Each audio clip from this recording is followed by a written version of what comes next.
In countries with plurality or majority voting systems like Malaysia, environmental issues often lose ground to economic and identity politics. This video will explore why, examining the institutional and social context. We'll look at Malaysia's Green Party journey alongside global experiences, showing how green politics struggle, yet continue to push sustainability into the political conversation. Ecological concerns date back centuries.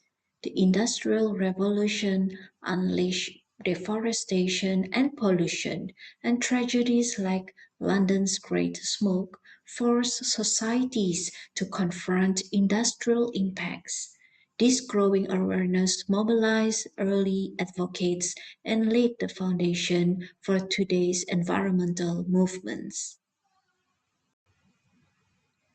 The rise of environmental awareness in the late 20th century sparked a global movement. By the 1970s, green parties emerged in Australia, New Zealand, Switzerland, and Germany's Greens gaining national influence.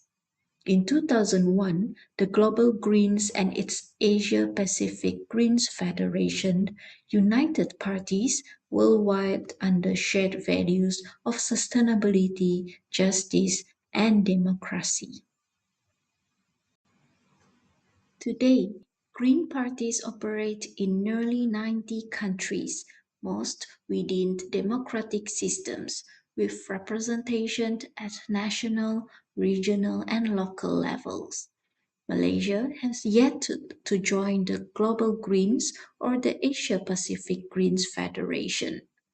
Its only Green Party, Parti Hijau Malaysia, was founded by Azlan Adnan in 2010 to unite NGOs and push environmental politics forward.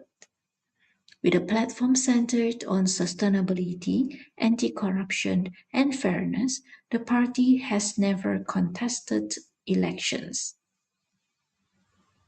The party's application to the Registrar of Societies submitted in 2022 remains unresolved, echoing the prolonged delays faced by newer parties. Registration is slow because ROS requires a pro-tem committee of 7 active members across at least 7 states or federal territories. Comparable hurdles exist in Indonesia, where the Partai Aceh Hijau noted that eligibility demands officers in every province, presence in most districts, and steep registration fees. These barriers underscore the structural challenges that green movements face in formalizing their political presence. Perhaps Malaysia's strict rules for forming new parties have slowed the rise of a dedicated green movement. Many leaders instead work through existing platforms, like Wong Tek of Bentong Pahang. Before politics, he led Himpunan Hijau, a coalition famous for its 2012 march from Kuantan to Kuala Lumpur, rallying over 20,000 against the Lynas rare earth plant. Wong later served as MP under DAP, but after breaking with the party, he lost his seat as an independent. Today, he continues activism through Save Malaysia Stop Lynas. His story shows that public respect alone doesn't guarantee voters' support or electoral success. Not all champions of environmental policy come from activist roots.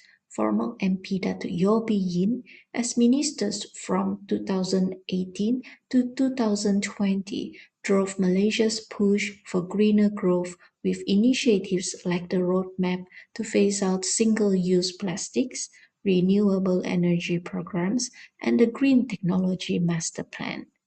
More recently, Nick Nazmi Nick Ahmad, serving from 2022 to 2025, strengthened environmental governance by amending the Environmental Quality Act and opening impact assessments to the public. However, it remains unlikely that MPs who have advanced environmental policies during their tenure will shift entirely towards green politics, even with growing concerns about Malaysia's development path and the need for stronger environmental representation. In neighboring Indonesia, the Green Party reflects rising ecological awareness. Yet, green politics across Asia and the Pacific still trail behind Europe. Small memberships limit fundraising, and few parties meet election threshold. Those that do often gain only minimal support. Analysts note that Europe's green parties grew from young, educated middle class, a demographic less prominent in Asia, where pro-democracy movements focus more on political freedom and rooted patron-client systems strengthen conservative identity politics. Across Europe, Green parties have expanded their influence, with Germany's Green becoming a major political force and joining governing coalitions.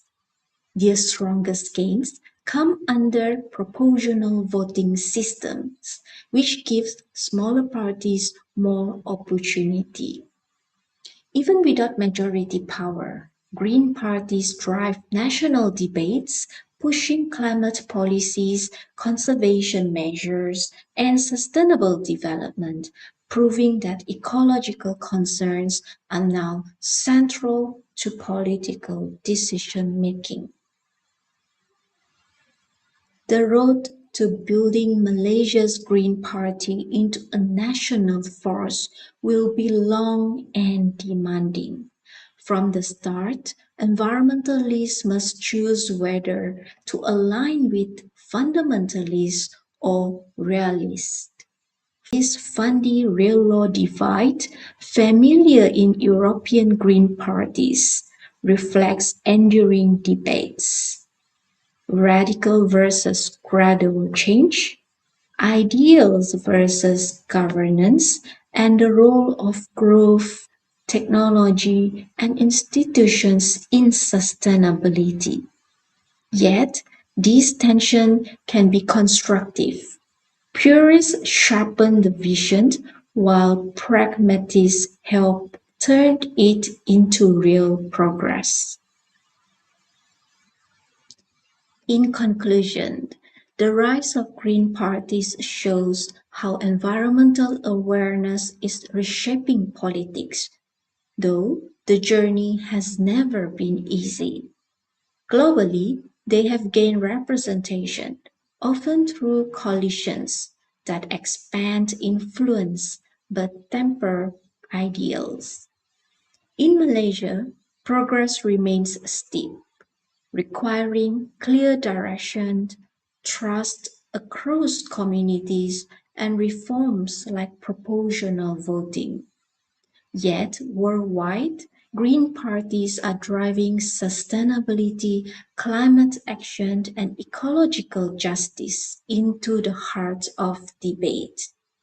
With Gen Z's growing influence, the vision of a political culture rooted in sustainability feels closer than ever.